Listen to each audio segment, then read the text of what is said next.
What's going on, everybody? Mortem here, this time bringing you a video about the Gothic Remake, which just recently got a very updated demo. This one is called the Nyrus Prologue because it is following a character named as Nyrus. That's important because the canonical story of Gothic we play as the nameless hero, and that remains the case, but for the sake of this demo that I'm bringing you this footage with, we're playing as someone else likely so they could string together an experience that made you see all the game's systems a little more easily than the introduction to the actual game would have. But to back up momentarily, the last time I talked about the Gothic Remake was, I believe, back in August of 2024, but quite some time before that I actually reviewed the original Gothic back in, I think it was 2022, and I was very impressed with it. While it was obviously a very old game that doesn't run well because it was from 2000, if you could get past those speed bumps, let's call them, Gothic 1 is just really a good game. And so naturally then, my interest in the remake was definitely pretty high, and now that it looks like it's actually going to be something real that happens rather than just being talked about in the background, we've got some things to discuss. Now, as I mentioned, I'm bringing you this footage via a demo that has been made available for the Steam Next Fest, which is currently ongoing from now until March 3rd.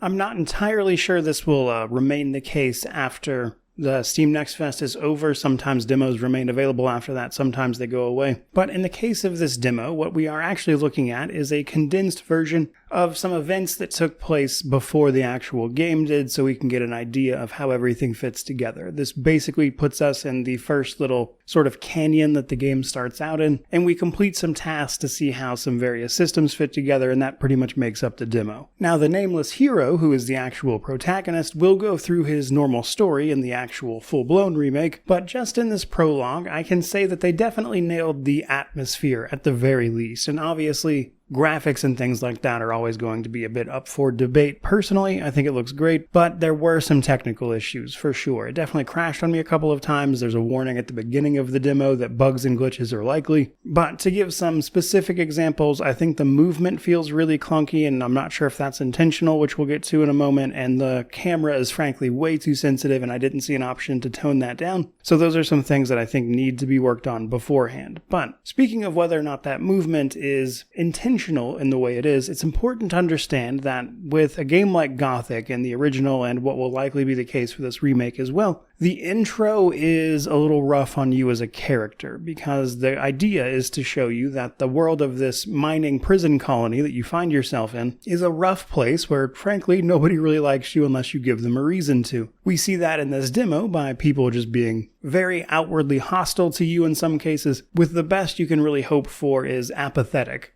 Now, coupled with the fact that when we get thrown into the prison colony, you'll be pretty close to useless with having no weapons or equipment, which make up a huge portion of stats and progression in the base game as well, which will likely be the case here. You've really got to start getting some experience and things under your belt in order to actually be effective. And when you combine all those things, it'll be interesting, to me at least, to see how people respond to something like that in this day and age. Because if you get past that initial hurdle, you become an absolute killing machine by the end of the game, having fully conquered the world that you find yourself in. Now, how that relates to things like movement of the character, though, is that one of the ways in which you progress in Gothic is actually picking up skills and learning how to fight properly, and this comes from getting experience from trainers and the like, or I should say spending experience or training points more aptly, because as we kill things, we'll gain experience and level up, and when we level up, you get points that you can spend, learning points, with trainers that you could upgrade. Now, in this demo, they've got this condensed. We basically just learn a few things from the NPCs we interact with, and that actually shows some of that progression here. For instance, when we first start, our attacks are slow and we're gripping a small sword with two hands, but if we choose to engage in a fight with one of the NPCs we can meet, he'll give us some pointers about how to actually properly wield the weapon we find ourselves with. And at that point, we can actually start swinging some proper combos together with appropriate timing. Basically, at the end of every swing, if you chain that into another attack, you can do a proper little combo. And then in the original, as you learned more and more, that could lead to more and better combos that were devastating and what ultimately turns you into a killing machine. But not only that, it also fundamentally changes how your character moves, which was a really cool thing then, and honestly, it's still pretty cool these days. We don't really see that kind of thing very often, and we see a little bit of that in this demo, so I'm wondering how much some of that might be intentional, with training and progress you'll get as part of the full game being something that might alleviate it. But it's hard to say how much of that is actually the case here, and just speculation on my end. But nonetheless, we do actually see that training in progress here, because we have that fight, we get those pointers, and then our character actually changes how they attack and move in combat. And I'm glad they managed to retain that from the original game as well. I think it's a huge part of what makes Gothic Gothic. If you do some exploring, you can also pick up a bow and engage in some range combat, which felt pretty good compared to the sort of more auto-target approach that the originals took as well. Here you can actually aim and everything. And in the full game, there should definitely be magic available, but it wasn't in this demo, so I can't really comment much on it. Otherwise, in our quest to simply find a place to sleep for the night, we come into contact with a couple of the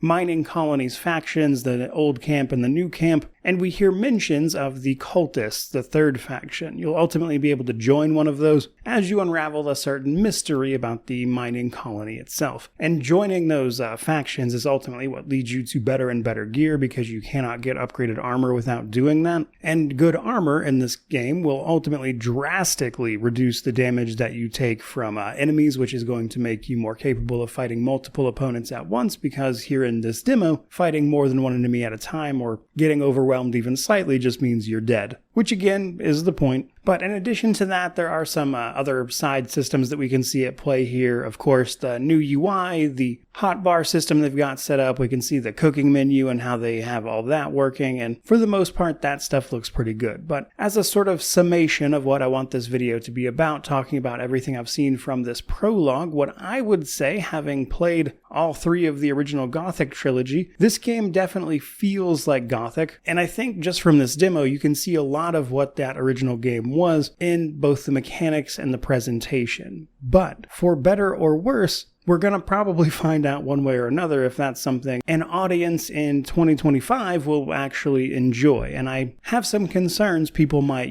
start this game up, get met with those systems, get pretty brutally beaten down, and then never really push past that to the rewarding part. And for all of those reasons, for me personally, I would have to see the full game in motion before I could really comment on the overall state of the thing, because again, without seeing all of these systems in full, it's really hard to give much of an opinion on them. For instance, just how things like the individual towns feel, how moving through an area like the swamp is going to pan out, the in-game areas with just tons and tons of orcs and how that plays. But having played this demo and having played the originals, I would say that it looks like they're headed in the right direction. Obviously, there's technical things that need to be cleaned up. But I think from having played this demo that they do seem to be headed in the right direction, and I am looking forward to finding out with the actual release of this thing, which does not currently have a release date, but I believe they're aiming for 2025, which likely means the end of the year. But with that full release, whenever it is, I'm honestly very curious to see if they can stick the landing on this one, but not only how the developers manage it, but also whether or not this is actually something people in this day and age would enjoy, as the game they are remaking is almost 25 years old. But for right now, I think that's pretty much going to do it. Hope you enjoyed the video. If you did, don't forget to like, comment, subscribe, all that YouTube jazz. But regardless of any of that, truly, thank you so much for watching. I really do appreciate it. May you wander in wisdom and have an amazing day.